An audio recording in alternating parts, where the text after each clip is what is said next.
Holy City Center Radio. It is episode 217, and I am your host, Christian Sanger. Today is Monday, January 29th, 2024.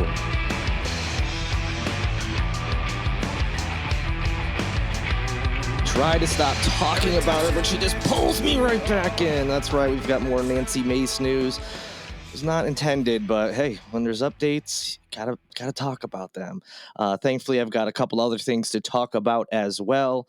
There may be some trouble, minor trouble for some local companies that advertise Delta 9 in their products.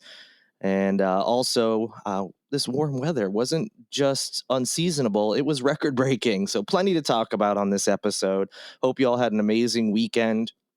Mine was relatively quiet. I did do one thing. I know, big news for me.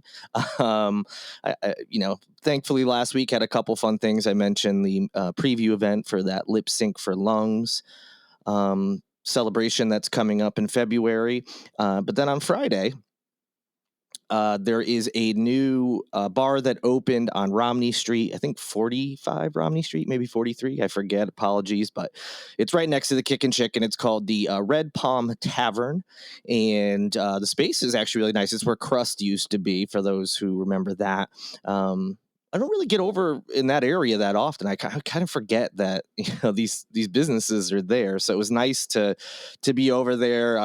These events are fun because it's a good opportunity for me to see friends, acquaintances, sometimes meet new people that I only know through social media and things. So I always love these preview events for that reason. And this was no different. I was able to catch up with a couple of folks, and that was nice. And obviously the events are fun too, because a lot of times these preview events will involve some, free food and drinks. This was no different. And usually it's a past hors d'oeuvres type thing, so samples of the menu. But unfortunately, there wasn't a ton that I was able to try, but food was what I did have was good. So far, the early reports from other people who were there and then have since gone through the weekend is everything is good.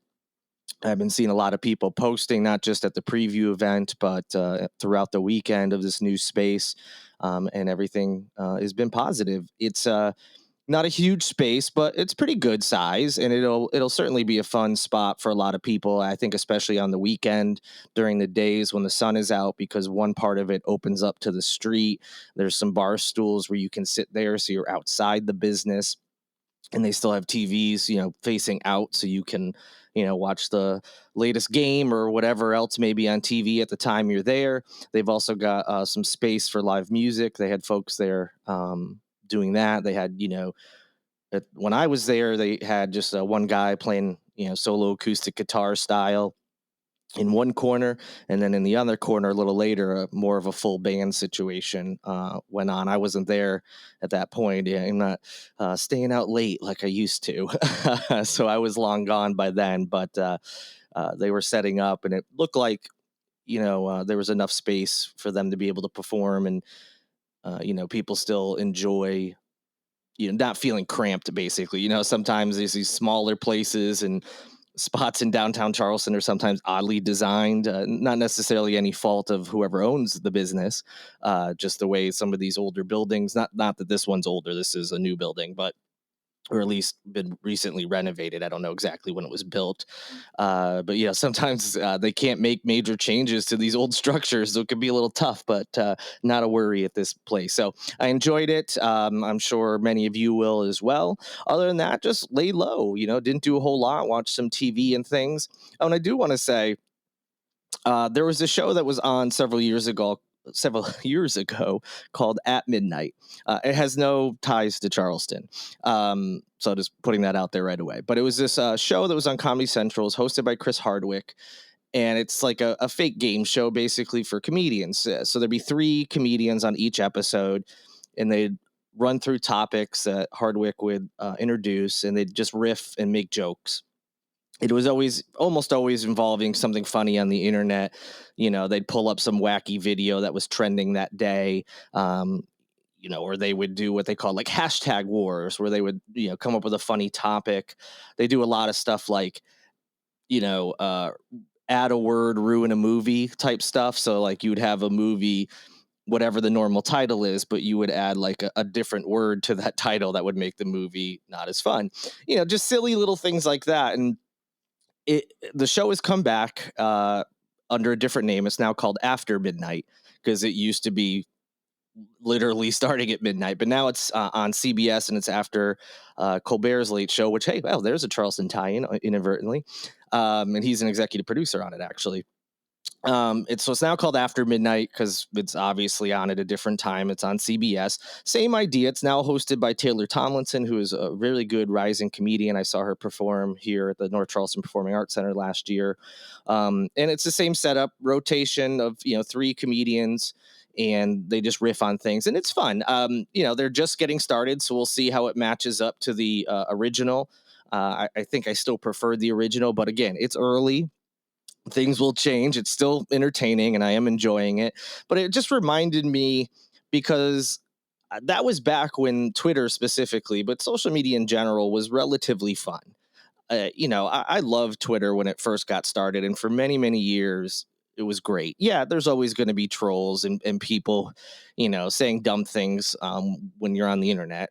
But it just felt like it was so much different back then, especially compared to now. And it was easier to avoid trolls. It was easier to just have fun in general and be able to talk to your friends and do silly things like participate in the hashtag wars. So I remember my friends were a fan of the show. They were fans of the show, like myself. And even people I didn't know but had followed, because they're from Charleston or whatever. And maybe they'd even watch the show, but they would see a silly hashtag trending and they would participate in this game. And the show made it fun because they would share some of the best answers, the next night. So Monday night, they presented some hashtag war. On Tuesday night show, they would say, oh, and, here are the best responses from the public. And they would, have one winner and stuff. You didn't win anything. It was just a fun, oh, there's my screen name or my Twitter handle or whatever on TV. Screen name, show my age there, I guess. It was just a fun time to be on the internet. You could post funny, goofy things. They didn't. Now it just seems like it's a cesspool of like the worst opinions on all sides of every issue. No matter what you post, it's just a matter of how many. What's the over under on responses before someone just poo poos it? Like, you can't post anything. It's almost. Someone is going to attempt to ruin everything, no matter how benign the post is. I post about concerts coming to town. Inevitably, someone will respond with something like "no thanks," which isn't a big deal. It's just super annoying. Like, why? What's the point? And it just felt like, yes, of course, those were things back then, but it was just a more fun place to be. And so seeing this new version of the show and remembering like the silly little goofy games, that the original brought and that you would see on, Twitter the next day, just reminded me of how much more fun it used to be, and kind of bummed me out a little bit. I wish we could get back to that. But in any event, check out the show. It reminds you of a little bit more of a fun time when it comes to social media. And maybe they'll bring that back. And instead of the algorithm constantly showing me racists and bigots and the worst political opinions and the worst people, maybe I'll start seeing more fun and hilarious things again. Maybe that's wishful thinking, but in any event, that was something I was thinking about. And I do recommend the show After Midnight if you haven't seen it yet. It is pretty funny. But in any event, let's get to the news. Yes, I'm going to be talking about National Nancy Mace again, but that's because, one, there was an important update involving her race that we've talked about, and the other is just something that is typical of her and her office. The first is that it is now official. Representative Nancy Mace's former chief of staff is officially running against her, so he will be a primary challenger. His name is Dan Hanlon. He left Mace's office after about 2 years of working for her and officially filed paperwork on Friday with the Federal Election Commission to challenge Mace in the race for South Carolina's 1st congressional district. This doesn't happen often. I don't remember a time ever that it has, but I'm sure there's some situation, some place, some town, city, whatever, that this has happened in before, but I haven't come across it yet, that a former chief of staff runs against their former employer. I mean, that speaks to how little he believes in her message and what she's doing, that he felt he needed to run against her despite having not run for office. He's worked on campaigns and been behind the scenes, but now wants to actually run against his former employer, which again I think just speaks volumes about her and how she treats people and how she operates. And this has been well reported. Within her first year in office, she experienced a string of staff resignations or firings. 4 of the 8 employees who worked in her office in Washington left during this 6-week period between July 1st and August 15th of 2021. She had another string at the end of last year into this year that we heard about and talked about. Some of her ex-staffers have described that she has a toxic work environment and that it has nothing to do with politics. So no surprise there based on what we've heard. So it is now official. Dan Hanlon will be running against her in the primary. So he's actually not the only one. He's the most significant just because of his ties to her. But there is another gentleman by the name of Austin Anderson, a 27-year-old Uber driver who has also declared his candidacy for the GOP primary. He did so last February. I'll be honest, don't know much about him, but he is also running. So at this point, with Mace included, there's 3 running on the Republican side. On the opposite side, 2 gentlemen have announced their candidacy to run against her. Michael Moore, who is a business executive, he was the head of the International African American Museum for a time, and attorney Mac DeFord. They are both Democrats, and they will be on the other primary for the upcoming election. So a lot of people throwing their hat in the ring. We'll see who ultimately gets to go head to head between the Dem side and the Republican side. But it'll be interesting to see if Hanlon can get any, kind of traction. It's hard to beat an incumbent. And despite her, clearly she was going to have detractors like people like myself in all likelihood, unless she just changed her entire belief system. But to have a lot of Republicans that don't like her for several reasons, it does open up the chance that she could lose in a primary. But we'll see, as time goes on, if that is actually something that occurs. A quick note, this literally an email just came out as I was about to record the podcast. And I was like, oh, this is just too perfect and ties into everything we're talking about with Nancy Mace that I have to include it. So she released a statement. Her press office sends out these releases. It had been a while since I'd gotten any. I think part of that was the holidays, but also with the firings and people in her staff quitting. That it had been a little while since National Nancy was sticking her opinion on everything into my email inbox. And that's actually not the issue. What she released a statement on makes perfect sense. Unfortunately, 3 American servicemen were killed in Jordan during a drone attack that also injured 25 other people. It appears that the folks behind the attack have ties to Iran. It's not quite, we don't know the official details yet as far as if the government's involved in any way, if it's some extremist group that's working without the government's, stamp of approval and whatnot. Makes total sense. She's sending out a statement. Obviously, the statement, includes her, taking shots at President Joe Biden. That's fine too. These, is this the right time to attack someone when we're talking about the deaths of Americans? Sure, yeah. In politics, I don't really have a problem with that, and it makes sense. This is what politicians do. So I don't even have necessarily a big issue with that, where she's needling the president, and part of her statement says the president needs to grow a backbone, stand up to these terrorists. Again, some people might have an issue with that, saying, "Oh, you don't need to bring politics into this tragedy," but I'm actually okay with that. The problem for me was the end of the email. Everything's traditional, everything's normal, nothing out of the ordinary. And then at the very end, there's a sentence after her official statement that says, "We would greatly appreciate if you would run this on the nightly news." I mean, it's just exactly what we were just talking about. I get press releases of all sorts: businesses, politicians, nonprofits, you name it. I get a press release about it. I never have one that has been like that specific. Like, we'd appreciate if you run it on the nightly news, putting aside the fact that obviously this was sent to a bunch of organizations, not just me specifically, and I don't have a nightly news. I'll have people, we would appreciate any coverage you can give us if you need more information, that kind of stuff. But this is just so clear with this whole National Nancy thing. If you don't remember that, there was an article, Daily Beast, basically saying she has more people dedicated to getting her name out there, getting her attention, versus the political side of actually trying to legislate, create bills, etc. And that basically her staffers, ex-staffers, were saying all she cares about is attention. She doesn't actually have an interest in legislating. She just wants to be on the news and be famous.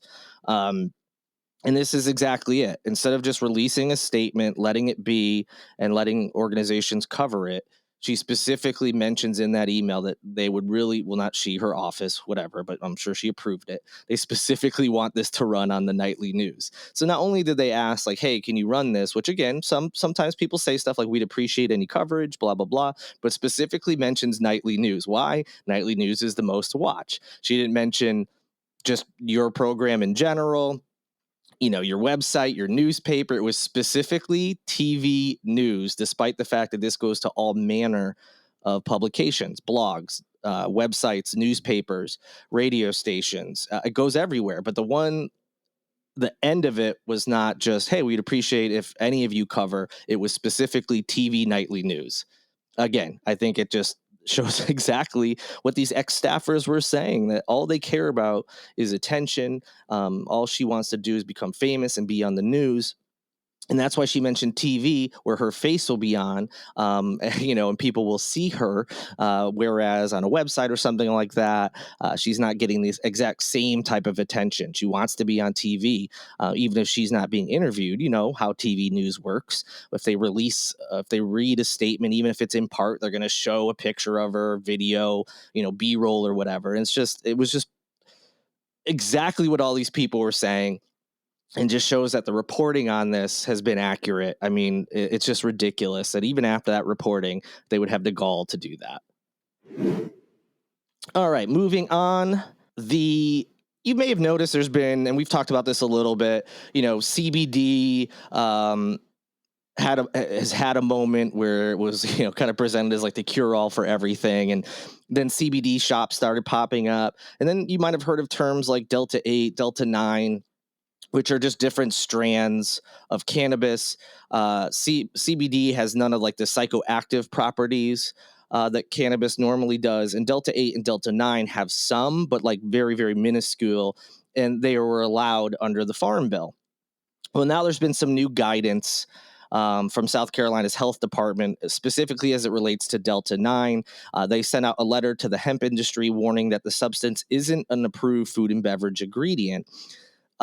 No, this doesn't mean that it's being outlawed by any means. It can still be used in food and drinks, but they don't want these companies to promote the fact that their products have like Delta 9 in them. Specifically, you might know, we've talked about in this program, the High Rise Beverage Company, and then they opened what they call a dry bar with non-alcoholic cocktails that included their seltzers that they make. And their seltzers have Delta 8, Delta 9, CBD, things like that in it.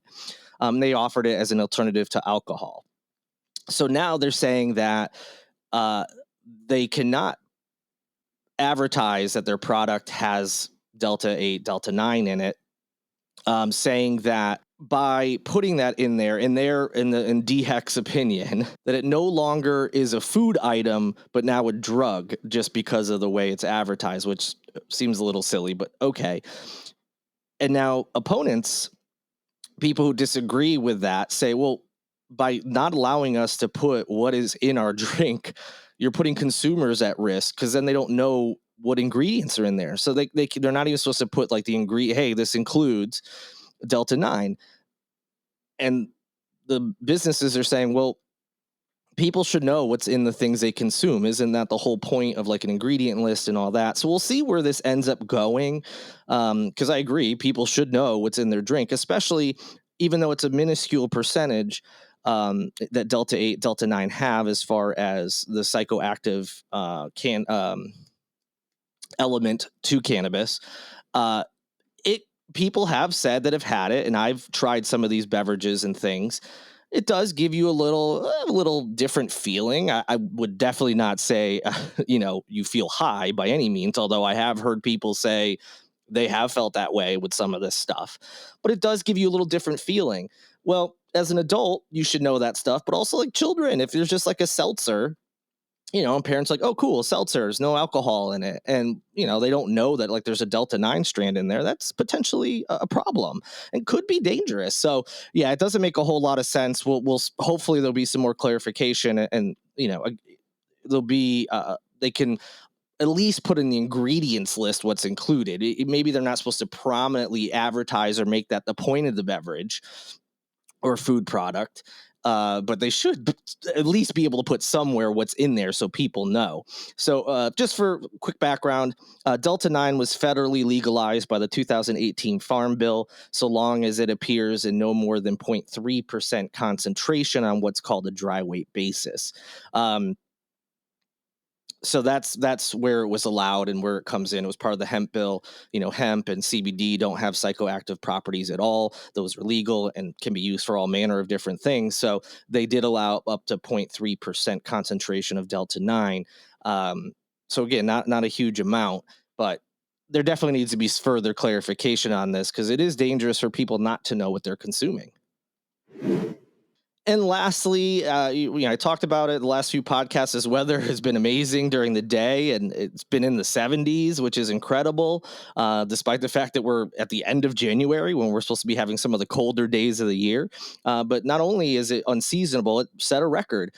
Charleston set a new record high temperature for specifically January 26th, where we topped out at 83 degrees. The previous record high was set all the way back in 1949 when Charleston hit 80 degrees. So highest temperature ever for January 26th. Which is pretty crazy, especially since, as I mentioned, it had been so many decades, since that record was set. In addition to that, the high temperature of 83 degrees back on January 26 also tied the all-time warmest January temperature in Charleston. So it wasn't just the highest temperature for that day specifically, it was also the highest temperature in January period. The last time, according to ABC News 4, that Charleston had a temperature that warm in January was back on January 16th, 1950. So several decades worth of temperature records broken on January 26th, which is wild that we got into the 83 degrees in January. It's wild. So a record-breaking day that I wanted to share with you all. That'll do it for this edition of Holy City Center Radio. I hope you enjoyed it. Big thank you to Lindsay Marie Collins with LMC Sound System for producing this and every episode of Holy City Center Radio, and Tyler Boone, whose music you hear in each and every show as well. Thanks for listening. You know the ways to support Holy City Center in this podcast. If you can do any of those, I'd greatly appreciate it. Thank you so much for listening. I can't wait to talk to you all again on Wednesday. Until then, good night and good luck.